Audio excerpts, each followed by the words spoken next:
Hi there, how's it going? My name is Mason Goodwin, and this is our simulation that we did in our Hospitality 410 marketing class. It's through the Harvard Business School, and I think it definitely taught us a lot. Our goal here was to make $8 million in profits, and as you can see down here, that I've made about 8.3 million, which I'm pretty happy about. So first of all, I'm going to let you know about just the different resources we had to use when deciding, things like upping our price and what we needed to change in sales and things of the sort. So right here, we have our dashboard, which is pretty much your go-to just to kind of check out everything that you're dealing with. So right here you have your 5 segments, first of all, which is your large customers, your segment A, your large customers segment B, segment C, segment D, and then our small customers at the end. As you can kind of see from just this page, I chose to focus a lot of the attention on the large customers. They're the ones making the money. I want the money. All right. So let's see.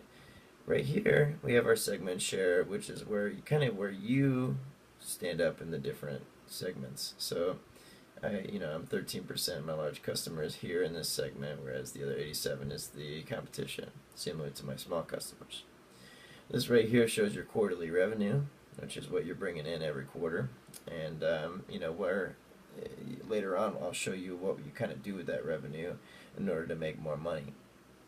Right here, your sales kind of reflects my choices to focus on the large customers of segment A and segment B, etc. And it shows the sales of the orange here way higher than what the sales of the small customers are. Similar with the average prices, etc. Our spending on features over here would be our power to size and our thermal resistance. Now, as you make more money over the course of this simulation, the more money that you want to is what you want to allocate into your product. And the better your product, the more money people are going to want to pay. So over time, this increases slowly, and better products, more money. That's just pretty self-explanatory. Now, our net prices stayed pretty much the same throughout the entire simulation. We figured the range of money that we had, the range of the price at least, really did well at the price it was at, and there was really no need to change. I mean, we made the 8.3 million, and the more pricey it would be, the less sales, and the cheaper it is, the less money we're going to be making. So this price seemed just right for us whenever we were deciding on what to price it. Now this is our customer purchases tab. As you can see, like I had mentioned before, the large customer unit sales is way higher than the total small customer unit sales. Now this is broken up into the different segments. These 4 segments are also large customers that go into this orange line here. In my decisions, I chose to focus mostly on segment A. Now, as you can see, the sales from segment A are through the roof, whereas the other ones they're not bad, but definitely not the ones I chose to put my attention towards. Here we have sales, which kind of reflects the exact same thing.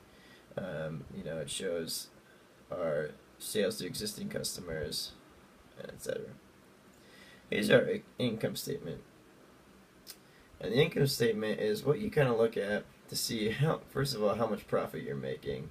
Pretty sure that every time I entered a quarter, this is the first thing I looked at. Then it shows your net income, and it shows what kind of expenses you have and where you're allocating your revenue. And so, we have our revenue here, and it shows from the past 3 quarters. And it shows, just about how much money you have left over to budget into other things. This is our market research, and it pretty much shows that where you are compared to the other people in your market, your competitors. So obviously we're going towards segment A, which is our loyal customers. Our competitors are going for the other segments Product performance, like I mentioned before, over time, your product is going to improve the more money that you earn and the more money that you use to improve your product. Um, and so, the yeah, the better your product gets over time, this is going to reflect that. Customer satisfaction shows just how happy people are with what we're doing. Maybe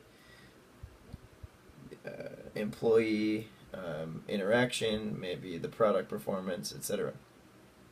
So our segment A is the one that we focused on, of course. So they're very satisfied. We tried our best to really appeal to all of their needs and wants, and it definitely shows. Similar with segment C. Segment B and D are satisfied because we're giving them what they want. We just really aren't focusing on that, but they're still acquiring what they need and what they want. It's just not nearly as good as the others.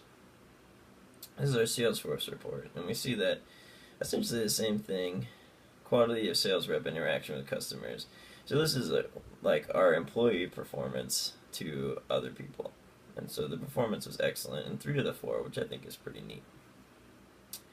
Our news tab just gives us kind of a brief little summary of what we might need to improve or what's going on. So as you can see just from this last quarter, it shows that existing customer sales increased by 4%, but sales for new customers decreased by 1.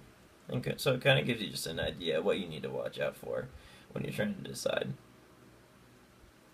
Over here in the Decide tab is kind of where you change everything. It's where you budget your money, where you change your prices, and you change your emphasis on what segment that you want to focus on. So at the beginning, you can see that I began the price at about $150, which stayed the same throughout throughout the entirety of the simulation. It seemed like the perfect price for me, and I just really just felt no reason to change it because of the money that I was making every quarter. Similar to pretty much a lot of these things down here. My spending on large customers, I focused 95% on that. Unfortunately, just to kind of be logical, the money from the small customers is just not something that I'm interested in.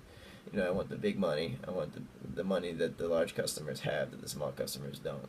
So I'm putting 95% of my focus into these large customers. These segment A, segment B, segment C, segment D discounts, I used 10% for the first 3 because the first 3 aren't really price sensitive. Segment A and segment B, they're not really worried about your product being too expensive. They just want the product to get the job done, and they want it to perform, to the top quality that you are saying that it performs at. So a 10% discount is pretty normal, and it's not really too great, but it's not too small either. However, segment D is very price sensitive. They want, they're watching their money, and so the 20% discount is just to make sure that we know you're price sensitive and we want you to be able to afford our product. So the 20% discount really helps them out. The distributor discounts, very similar. Spending on small customers, as you can see, compared to the large customers here, right here, is a huge difference. I'm allocating a lot of my funds to the large customers. So now we go down to our total budget. Total budget began at $800,000, which is divided in between a bunch of different things such as retention spending and acquisition spending for large customers, etc. The ones you get to kind of choose where you put your money is your spending on market research, your power to size ratio feature spending, your manufacturing efficiency improvement, your thermal resistance. So these are, you can choose to put any amount of your budget into this as long as you can afford it. And so I chose to put 50,000, 75,000, 50,000, 75, etc. And I had this $50,000 left remaining in my budget that I didn't need. Everything was going just fine. Later on, I gained money in my budget and kept it there because I gained this 50 grand here, and now I have 100,000 remaining in my budget. So I chose to allocate that into my funds, just to kind of help things. So I would improve my performance and things like that. So now I move on to these more quarters, and nothing has changed. I'm making the amount of profit that I want to make, and I don't need to change anything. So down the line, I literally did not change anything. And that's just all because of the fact that I didn't need to. And eventually, towards the end of the quarter, I get $8.3 million in net income and profits, not in net income, and we're good. And there was no decline from there, so that just means we're only going up and up and up and up. And I could have made, had I had another quarter, I could have made 10 million, 12 million, etc. It's a very, very good way to do all this stuff, and you know being kind of real and not wasting any time on these small customers gave me the ability to focus on segment A and get plenty of money from them. And I think it was definitely a successful 4 quarters. Thank you. I appreciate your time, and I hope that I kind of let you guys know a little info about what this simulation does.